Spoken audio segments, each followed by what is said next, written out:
Hello दोस्तों, मेरे YouTube channel पे आपका स्वागत है। तो मैं लेके आ गया हूँ आज की वीडियो में 11th मैथ की एक्सरसाइज 1.2, जो कि हमने पिछली वीडियो में एक्सरसाइज 1.1 और उसका इंट्रोडक्शन कंप्लीट कर लिया था। तो आज की वीडियो में हम पढ़ने वाले हैं एक्सरसाइज 1.2। तो प्लीज़ दोस्तों वीडियो को शेयर कर दो ताकि सभी स्टूडेंटों को पता चल जाए कि एकदम जीरो लेवल से न्यू क्लासेस स्टार्ट हो चुकी हैं। यदि दोस्तों आपका सपोर्ट एंड प्यार होगा मेरे साथ तो मैं आपको इसी प्रकार की क्लासेस लेके आता रहूँगा। तो जिन बच्चों ने अभी तक मेरा चैनल सब्सक्राइब नहीं किया है तो चैनल को सब्सक्राइब करें और बेल आइकन प्रेस करें। यदि आपको वीडियो अच्छी लगे तो दोस्तों के साथ शेयर करें। तो दोस्तों बने रहिए मेरे यूट्यूब चैनल पर, तो मैं लेके आता रहूँगा मैथ की सीरीज। तो चलिए दोस्तों चलते हैं हम एक्सरसाइज 1.2 पर। तो दोस्तों एक्सरसाइज 1.2 के क्वेश्चन करने से पहले हम इसके कॉन्सेप्ट पढ़ लेते हैं। तो चलिए दोस्तों इसके कॉन्सेप्ट पढ़ते हैं। तो कॉन्सेप्ट में आपका सबसे पहले दिया है रिक्त समुच्चय, जिसे हम इंग्लिश में कहते हैं एम्प्टी सेट। अब ये रिक्त समुच्चय क्या होता है? जैसे कि कोई भी आपका सेट दिया है और उसके अंदर कोई भी एलिमेंट नहीं है तो वो आपका रिक्त समुच्चय यानी खाली समुच्चय कहलाता है। जैसे एक ए सेट है जिसके अंदर कोई भी एलिमेंट नहीं है तो वो आपका रिक्त समुच्चय कहलाता है। इसको हम 5 से भी प्रदर्शित कर देते हैं। तो एग्जाम्पल फॉर यू कि आपका एक ए सेट दिया है कि x सच दैट x यानी x इस प्रकार है कि x का मान 5 से कम प्राकृतिक संख्या जो कि 5 की भाजक है, तो ये आपका रिक्त समुच्चय कहलाएगा। क्योंकि आपको पता है कि 5 से कम प्राकृतिक संख्या कौन सी होती है? 1 2 3 4। तो यदि 1 2 3 4 से आप 5 में भाग करेंगे तो वो 5 की भाजक नहीं होगी, यानी 5 में भाग नहीं जाएगा। तो इसलिए इसका रोस्टर रूप क्या बनेगा कि एकदम खाली सेट बनेगा, जिसे हम 5 भी कह देते हैं। तो ये आता है आपका रिक्त समुच्चय। उसके बाद आता है आपका परिमित समुच्चय, यानी इंग्लिश में कहते हैं फाइनाइट सेट। अब परिमित समुच्चय क्या होता है? जैसे कि किसी भी सेट के अंदर कोई एलिमेंट दिए गए हैं और उनको एलिमेंट को आप गिन सकें तो वो आपका परिमित समुच्चय कहलाता है। जैसे कि ए सेट दिया है आपका जिसके अंदर एलिमेंट दे रखे हैं 1 2 3 4 5। तो इस सेट के अंदर हम एलिमेंट को गिन सकते हैं क्योंकि 1 2 3 4 5। तो इस प्रकार का आपका परिमित समुच्चय कहलाता है। जैसे कि एक और सेट देता हूं आपको कि वॉवेल का सेट है ए ई आई ओ यू, तो ये आपका परिमित समुच्चय कहलाएगा। तो आइए अब इसके बाद हम चलते हैं अपरिमित समुच्चय। तो अपरिमित समुच्चय क्या होता है? जैसे कि किसी भी सेट के अंदर यदि कोई एलिमेंट दिए गए हैं और उन्हें हम गिन ना सकें तो वो आपके अपरिमित समुच्चय कहलाते हैं। जैसे कि ए सेट के अंदर 1 2 3 4 डॉट डॉट इनफाइनाइट तक, यानी सेट के अंदर प्राकृतिक संख्या दी गई हैं। तो इस प्रकार की संख्याओं को हम गिन नहीं सकते क्योंकि ये इनफाइनाइट तक हैं। तो इसी प्रकार ये आपका अपरिमित समुच्चय कहलाता है। जैसे कि मैं आपको एक और एग्जांपल देता हूं कि बी सेट दिया है आपका इस प्रकार कि x सच दैट यानी x इस प्रकार है कि x का मान सम प्राकृतिक संख्या है। तो बताओ सम प्राकृतिक संख्या कौन कौन सी हो जाएंगी आपकी? कि 2 4 6 8 डॉट डॉट ऐसे इनफाइनाइट तक जा सकती हैं। तो इन संख्याओं को हम गिन नहीं सकते हैं, तो ये आपका अपरिमित समुच्चय कहलाता है। अब इसके बाद आता है आपका समान समुच्चय, जिसे इंग्लिश में कहते हैं इक्वल सेट। और समान समुच्चय क्या होता है? जैसे कि किसी एक मान लो 2 सेट दिए गए हैं, ए सेट में जो एलिमेंट दिए गए हैं वही एलिमेंट बी सेट में हो तो वो आपका समान समुच्चय कहलाता है। जैसे कि एग्जांपल फॉर यू कि ए सेट में आपका 1 2 3 4 ये एलिमेंट दिए गए हैं और बी सेट में आपके दे रखे हैं 4 2 3 और 1। तो ये आपका समान समुच्चय होगा क्योंकि आपको सेट के अंदर ऑर्डर माने नहीं रखता है, यानी ऑर्डर आपका एन हो सकता है। तो यदि आप इसे इस प्रकार भी लिख सकते हैं कि 1 फिर उसके बाद 2 उसके बाद 3 उसके बाद 4। तो देखो आपका जो ए सेट में है वही बी सेट में है, तो जब ए बराबर बी हो जाए तो वो आपका समान समुच्चय कहलाता है। यदि आपको एक सी सेट और देता हूं तो जैसे 4 3 2 3 1, तो बताना क्या ए और बी और सी समान समुच्चय हैं? कि सर आप कहेंगे इसमें 3 2 बार आने के नहीं है। बिल्कुल है, क्योंकि आपने प्रॉपर्टीज में पढ़ा है समुच्चय के कि ऑर्डर माने नहीं रखता है, ऑर्डर एनी हो सकता है। और यानी सेट के अंदर कोई भी एलिमेंट रिपीट नहीं होता है। तो ये 3 रिपीट हो गया। तो यदि आप इसका सी सेट बनाएंगे तो क्या बनेगा कि 4 3 2 1, यानी 3 को हम रिपीट नहीं करेंगे। तो देखो वही सेट ए में है, वही सेट बी में है, वही सेट सी में है एलिमेंट। तो ये आपके ए बराबर बी बराबर सी हो जाएगा। तो इस प्रकार ये ए बी सी समान समुच्चय कहलाएंगे। तो मैं उम्मीद करता हूं आपको ये कॉन्सेप्ट समझ में आ गए होंगे। अब चलिए दोस्तों, अब हम चलते हैं एक्सरसाइज 1.2 के क्वेश्चन पर। तो चलिए दोस्तों चलते हैं प्रश्नावली 1.2 पर। तो इसका पहला क्वेश्चन दिया है कि निम्नलिखित में से कौन से रिक्त समुच्चय के उदाहरण हैं। यानी पहले क्वेश्चन में आपको रिक्त समुच्चय बताने हैं, कौन कौन से रिक्त समुच्चय है। तो इसका फर्स्ट पार्ट दिया है कि 2 से भाज्य विषम प्राकृतिक संख्याओं का समुच्चय।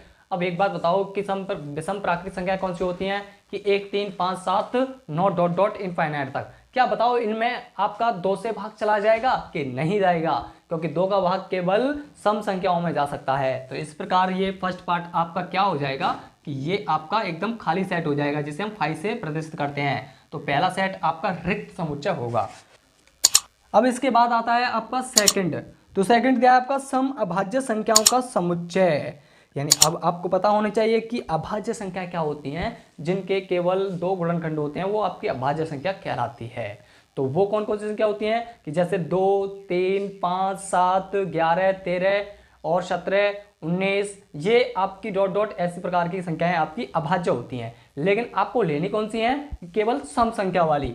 तो पहली तो आपकी 2 हो जाएगी और उसके बाद आपकी कोई सी संख्या नहीं है जो कि सम संख्या होगी अभाज्य। तो केवल 2 ही एक ऐसी है जो कि सम अभाज्य है।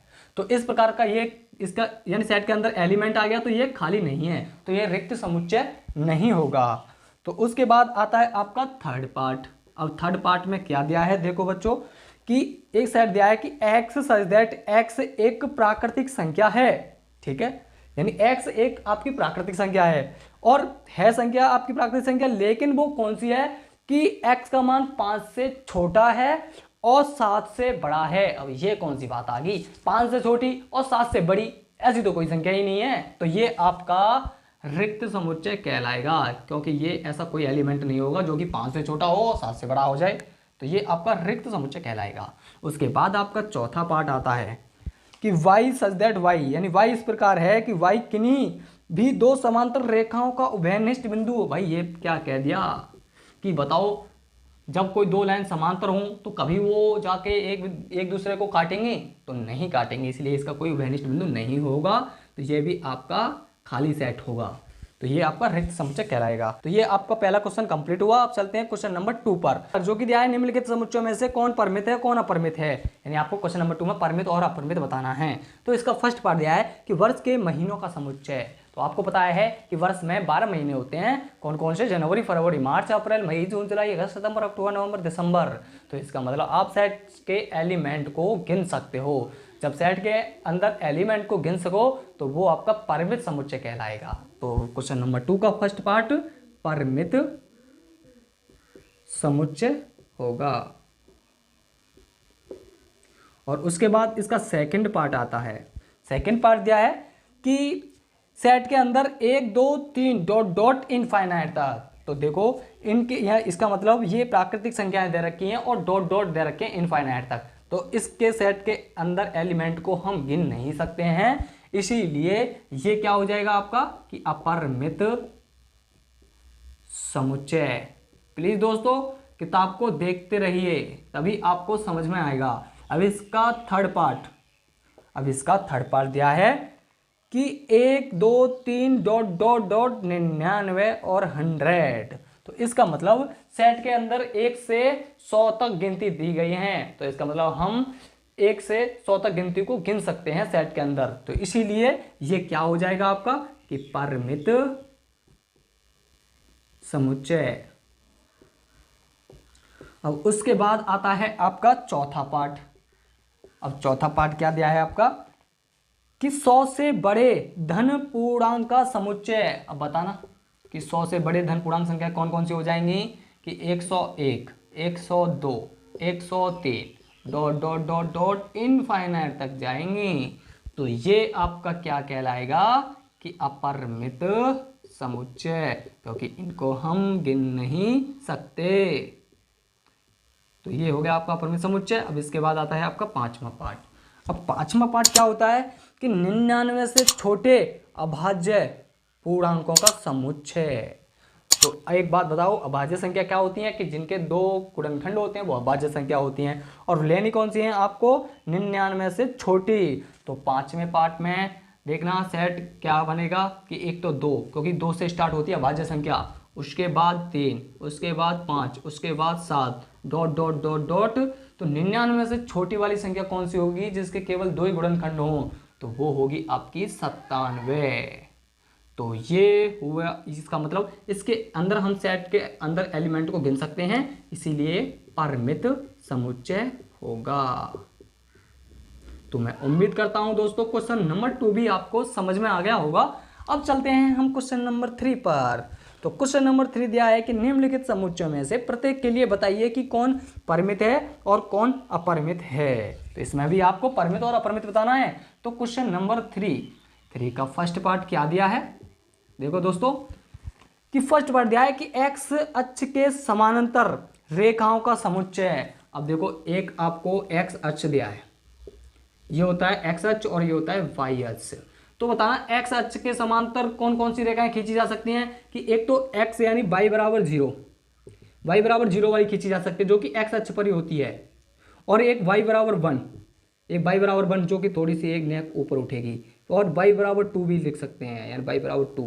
इसी प्रकार आप डॉट डॉट डॉट डॉट कर सकते हैं यानी डॉट डॉट डॉट, ऐसे काफ़ी लाइन खींची जा सकती हैं, और नेगेटिव भी खींची जा सकती हैं नीचे, यानी y बराबर -1, y बराबर -2 और y बराबर -3।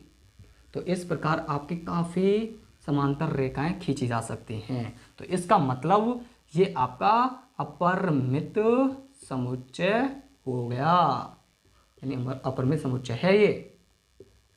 तो इसका सेकंड पार्ट पे चलते हैं। अब इसका सेकंड पार्ट क्या दिया है कि इसका सेकंड पार्ट दिया है कि अंग्रेजी वर्णमाला के अक्षरों का समुच्चय।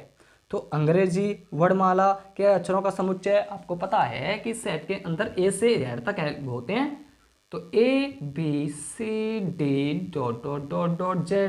तो इसका मतलब इनके सेट के अंदर एलिमेंट को हम गिन सकते हैं, इसीलिए ये आपका परिमित समुच्चय होगा। अब उसके बाद थर्ड पार्ट दिया है आपका कि उन संख्याओं का समुच्चय जो 5 के गुणज हैं। तो बताना कि वो संख्या कौन कौन सी होंगी जो 5 के गुणज होगा। तो एक तो -5 भी होगा, यानी पहले पॉजिटिव संख्या लेता हूं कि 5 हुआ, 10 हुआ, 15 हुआ, डॉट डॉट डॉट इनफाइनाइट तक जा सकती हैं। ऐसे ही -5 हुआ और -10 हुआ, ये भी इनफाइनाइट तक जा सकती हैं। तो इसका तो कोई इसके मतलब सेट के अंदर के एलिमेंट को हम गिन ही नहीं सकते हैं। तो ये आपका अपरिमित समुच्चय हो गया। तो ये तीसरा आपका अपरिमित समुच्चय है। इसके बाद आता है आपका चौथा पार्ट। और चौथा पार्ट क्या दिया है कि पृथ्वी पर रहने वाले जानवरों का समुच्चय। अब पृथ्वी पर तो काफ़ी जानवर रहते हैं, उनको तो हम गिन नहीं सकते हैं, तो इसीलिए वो 5 यानी चौथा ही आपका यानी चौथा पार्ट भी आपका अपरिमित समुच्चय हो जाएगा। और उसके बाद आता है आपका पांचवा पार्ट कि मूल बिंदु से होकर जाने वाले वृत्तों का समुच्चय। अब एक बात बताओ कि मूल बिंदु से होकर जाने वाले कितने वृत्त बन सकते हैं कि अनंत बन सकते हैं। देखो x² + के y² बराबर r², ये आपका वृत्त होता है मूल बिंदु से होकर जाने वाले। तो यदि आप r की जगह यानी त्रिज्या r यदि चेंज करते चले जाएंगे, आप r का मान 1 ले लेना, 2 ले लेना, 3 ले लेना, 4 ले लेना, डॉट डॉट इनफाइनाइट तक ले सकते हैं, तो वो आपके वृत्त मूल बिंदु से हमेशा गुजरेंगे। तो इसीलिए क्या हो जाएगा आपका अपरिमित समुच्चय। तो मैं दोस्तों उम्मीद करता हूं आपको क्वेश्चन नंबर 3 भी समझ में आ गया होगा। Tell me pretty lies, look me in the face, tell me that you love me.